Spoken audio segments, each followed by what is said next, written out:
Chapter 1. The Bird Ranch, Las Animas County, Colorado. Matt Jensen was coming back from town with gifts for Eamon Bird and his wife Bernice. Eamon Bird was one of Matt's oldest friends, and for a while the two of them had been residents of the Soda Creek Home for Wayward Boys and Girls, an orphanage of sorts. The gifts, a decorative blue and white vase for Bernice, and a sheepskin coat for Eamon, were thanks for them having given Matt a place to stay for a while.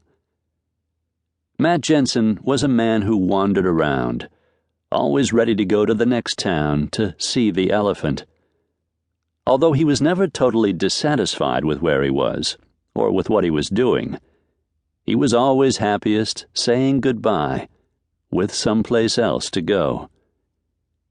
He was a lone wolf who had worn a deputy's badge in Abilene, ridden shotgun for a stagecoach out of Lordsburg, scouted for the Army in the McDowell Mountains of Arizona, and panned for gold in Idaho.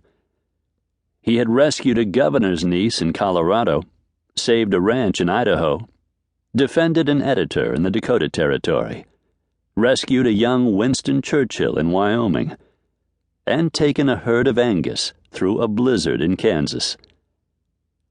Matt was a wanderer, always wondering what was beyond the next line of hills, just over the horizon.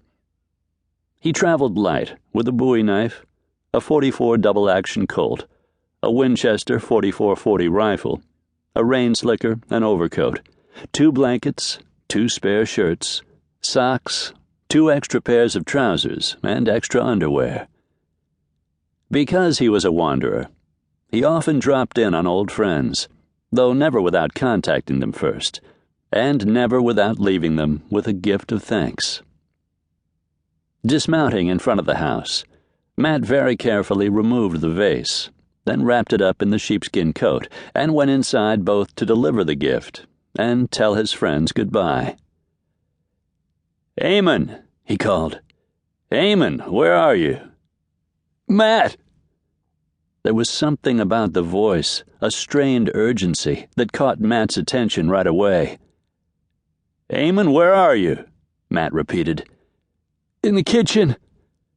Matt noticed then that not only was the voice strained, it was weak, and he pulled his pistol and went cautiously into the kitchen. The first thing he saw was the naked body of Bernice Bird. She was lying on the floor in a pool of her own blood. "Eamon!" Matt shouted again. "Over here." Eamon was on the other side of the wood-burning cooking range. He was sitting up, leaning back against the wall, holding his hands over his stomach. His hands were covered with blood, as was the front of his shirt and the top part of his pants. "My God, Eamon, what happened?" Matt asked, quickly putting away his pistol, then kneeling beside his friend to see what he could do to help him. When he pulled Eamon's hand away from the wound, he saw his friend's intestines hanging out. "Bernice," Eamon said.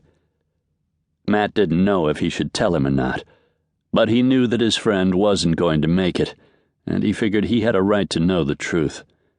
He shook his head. "I'm sorry, Eamon. She didn't make it," Matt said. Eamon was quiet for a moment. "I thought as much," he said. "I kept calling out to her, but she never answered. I'll see her in a few more minutes anyway, 'cause I'm not going to make it either." "Who did this, Eamon?" "I don't know. I never saw them before. There was 2 of them. Rode up, said they was hungry, and asked if we could give them anything to eat. Bernice invited them into the kitchen, was going to cook them some bacon and eggs, when one of them took a knife to me. I must have passed out, 'cause next thing I knew, they were gone, and I couldn't get Bernice to answer me." "You say there were 2 of them. Can you describe them?" "Yeah, one of them was kind of short and stocky. Oh, and he had a real bad scar come down."